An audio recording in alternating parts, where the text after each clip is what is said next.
This is the Cammenga 3H. It's a lensatic compass, so the bearing is read by looking through a lens at the rotating disc.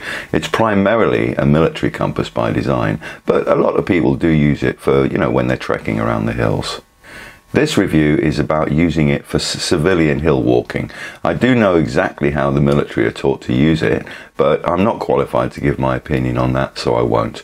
On this point, you should note that the way the military and civilians are taught to use this compass is different.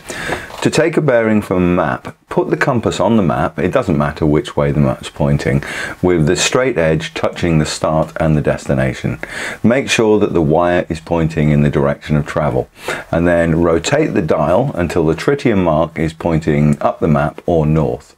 Next, you rotate the compass until the tritium mark is directly over the north indicator, and then you read the bearing from underneath the index line.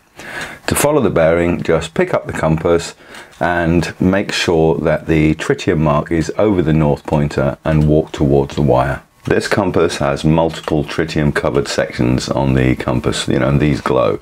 It's actually not the tritium that glows. I did a video explaining how this works, and I'll put the link in the description box. One of the best things about this compass is that when the lens cover is lowered, it will lift the rotating disc off the pivot, and this will help prevent damage to the spindle. The accuracy of this compass depends on whether you're using mils or degrees.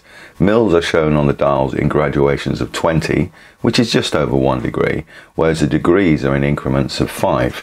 This means that a standard Silver, Sunto, Brunton, etc. compass would be more accurate if you're using degrees.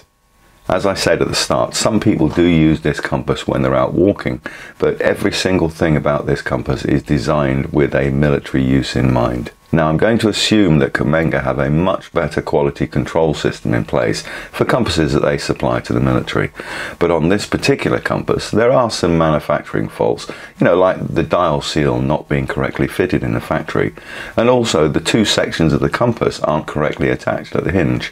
For me, as a civilian, this isn't a problem. But let's say that you were calling in artillery to a target which is only 2 kilometers away. This error in the hinge would mean that your fire support would be, what's this, 1.64 degrees, which is just under 30 mils off. So your ordnance would fall 57 meters from the target. So as always, the question is, would I buy one of these for my personal use? No, I wouldn't. There's nothing wrong with this compass. In fact, as a military compass, it's ideal.